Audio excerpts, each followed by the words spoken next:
This channel does not promote any violent, harmful, or illegal activities. All content provided by this channel is meant for an educational purpose only. Top quality और consistent performance के लिए सिर्फ silver pump नाम याद रखना।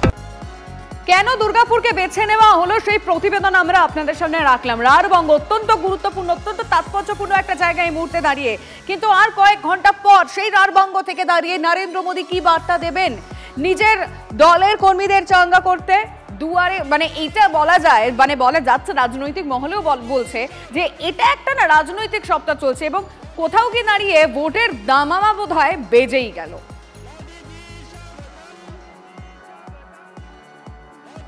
রাঢ়বঙ্গের 70% আসনে জিতবে BJP দাবি করলেন সুকান্ত মজুমদার। 57 টোটাল সিট, সেই 57 টোটাল সিটের মধ্যে বেশিরভাগ সিট, সিংহভাগ সিট ভারতীয় জনতা পার্টি জিতবে এবং স্ট্রাইক রেট 70% থাকবে কম করে। সেই কারণে কি মোদিজির সভার স্থল হিসাবে এটাকে বেছে নেওয়া? অবশ্যই, এটা তো রাঢ়বঙ্গ আমাদের গড়, উত্তরবঙ্গ যেরকম আমাদের গড় সেরকম রাঢ়বঙ্গ গড়, সেই রাঢ়বঙ্গকে আমরা বেছে নিয়েছি। মাননীয় প্রধানমন্ত্রী এখানে বাংলার মানুষকে সম্বোধিত করবে এবং বাংলার কর্মীরা যারা বিজেপির কর্মী তারা উজ্জীবিত হয়ে ঝাঁপিয়ে পড়বে তৃণমূল নামক ভাইরাসকে দূর করার জন্য। 26-এর ভোটে বিজেপির প্রাপ্ত আসনের ভবিষ্যৎবাণী করে দিলেন শুভেন্দু। আগামী বিধানসভা নির্বাচনে 177টি আসন পাবে বিজেপি।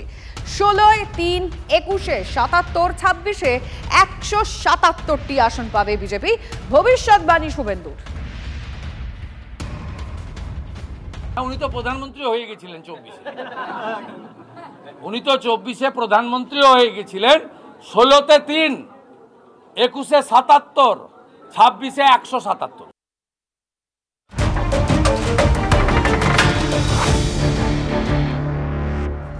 মোদির সভার আমন্ত্রণ পত্রে জয় মা কালী, জয় মা দুর্গা। মোদির সভার আমন্ত্রণ পত্রে নেই জয় শ্রীরাম স্লোগান। কেন ভারত মাতার পাশে মা কালী ও মা দুর্গা? দুর্গাপুরে বিজেপির আমন্ত্রণ পত্র বিলিতে নয়া স্ট্র্যাটেজি। 2026কে পাখির চোখ করে কি স্ট্র্যাটেজিতে বদল? জল্পনা তুঙ্গে। আমরা এই মুহূর্তে সেই দিকে নজর রেখেছি, কারণ এই মুহূর্তে দাঁড়িয়ে একটা নতুন করে জল্পনা তৈরি হয়েছে। তাহলে কি স্ট্র্যাটেজি, মানে বিশেষ করে বঙ্গের ক্ষেত্রে পরিবর্তন করলো বিজেপি?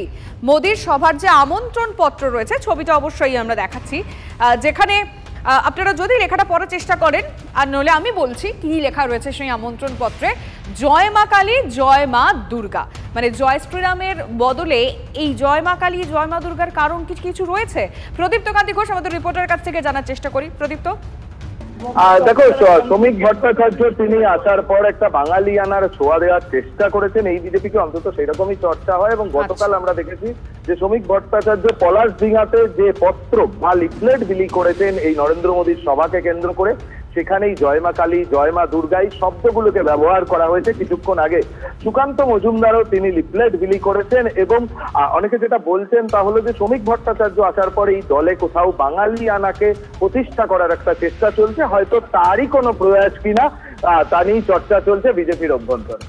ধন্যবাদ।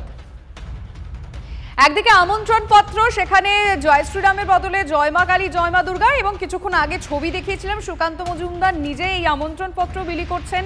এবং সেই আমন্ত্রণ পত্র বিলি করতে গিয়ে আমাদের রিপোর্টার প্রদীপ্তর সঙ্গে যখন কথা হয়েছে, আত্মবিশ্বাসী তিনি, এবং রাঢ়বঙ্গের 70% ভোট তারা পাবেন সেই নিয়েও কিন্তু তারা আত্মবিশ্বাস, সেইটা একদম টিভি9 বাংলাকে বললেন। কিন্তু এই যে আমন্ত্রণ পত্র, সেটা নিয়ে একটা নতুন করে জল্পনা, নতুন করে আলোচনা তো শুরু হয়েছে। যেমনটা প্রদীপ্ত বলছিল যে শ্রমিক ভট্টাচার্য আসার পর থেকে কিন্তু কোথাও গিয়ে এটা বাঙালিয়ানার ছোঁয়া এটা রাখার চেষ্টা কি হচ্ছে? এই মুহূর্তে অরূপ চক্রবর্তী, তৃণমূল মুখপাত্র, আমরা তার সঙ্গে যোগাযোগ করতে পেরেছি। অরূপবাবু, আজকে নরেন্দ্র মোদীর যে সভা রয়েছে সেই আমন্ত্রণ পত্রে জয় শ্রীরাম লেখা নেই, সেখানে জয় মা দুর্গা, জয় মা কালী লেখা রয়েছে। আপনি কিভাবে দেখছেন এই স্ট্র্যাটেজিকে?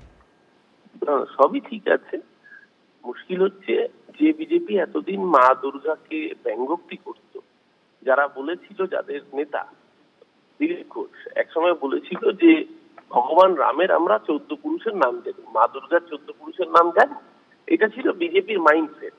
তো সেই বিজেপি আজকে ঠেলার নাম বাবাজি, এখন বলতে পেরেছে বাংলায় ভোট আসছে, তাই বাঙালির দেবীদের নামে শরণাপন্ন হয়েছে। কিন্তু আসলে বিজেপির চরিত্রটাই রাই, বিজেপির চরিত্র রয়েছে বাংলা বিদ্বেষ। তাই জন্য বাংলা ভাষাভাষী মানুষের উপর আক্রমণ না বিয়ানে বিজেপিকে বাংলার মানুষ কখনোই বিশ্বাস করবে না। যারা বাংলা ও বাঙালিকে হীন চোখে দেখে যারা বাংলা ভাষায় কথা বলার অপরাধে অত্যাচার না বিয়ানে তারা যতই মা দুর্গার নাম জপুক, মা কালীর নাম জপুক, তারা আসলে কোনোদিনও বাঙালিয়ানার প্রতীক হয়ে উঠতে পারবে না।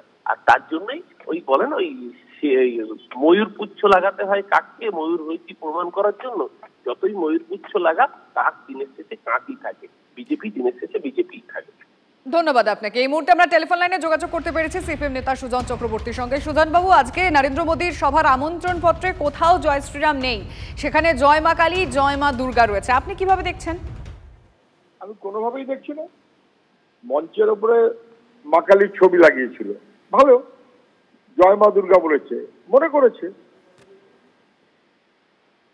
জয় শ্রীরাম বলতে হয়তো বুঝেছে যে ওটা লাভ হচ্ছে না। কিন্তু কোশ্চেনটা জয় মা কালী, জয় দুর্গা অথবা জয় মা দুর্গা কিংবা বিষ্ণু মাতা এগুলো কথা নয়। কোশ্চেনটা যে জয় জওয়ান বলতে পারবে কি? যুবকের জয় হোক, কৃষকের জয় হোক, মানুষের জয় হোক, এসব জায়গা থেকে সরে থাকলে কিছু না কিছু বাহানা করতে হয়। তখন নানান রকম শব্দ নানান রকম সময় ব্যবহার করে একটা কায়দাবাজি করার মনোভাব। Nothing new in it. জয় জওয়ান বলতে পারবে না, কৃষকের জয় বলতে পারবে না।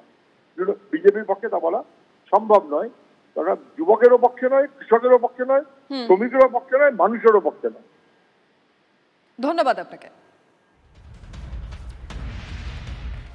আবারও শুভেন্দুর হিন্দুত্ব লাইনের উল্টো সুর শ্রমিকের গলায়। কেন? বিজেপির সঙ্গে কোনো ধর্মের বিরোধ নেই। যার ইচ্ছে শান্তিতে নামাজ পড়বেন, যার ইচ্ছে কালী মন্দিরে যাবেন। ধর্ম নিয়ে রাজনীতি বা বিভাজন বিজেপি করে না। ধর্মের বিভাজন কাঙ্ক্ষিত নয়, মন্তব্য বিজেপির রাজ্য সভাপতি। তার বক্তব্য তো শুনবই, কিন্তু তার পাশাপাশি শুভেন্দু অধিকারী কি বলেছিলেন সেই বক্তব্যও রাখবো আপনাদের সামনে।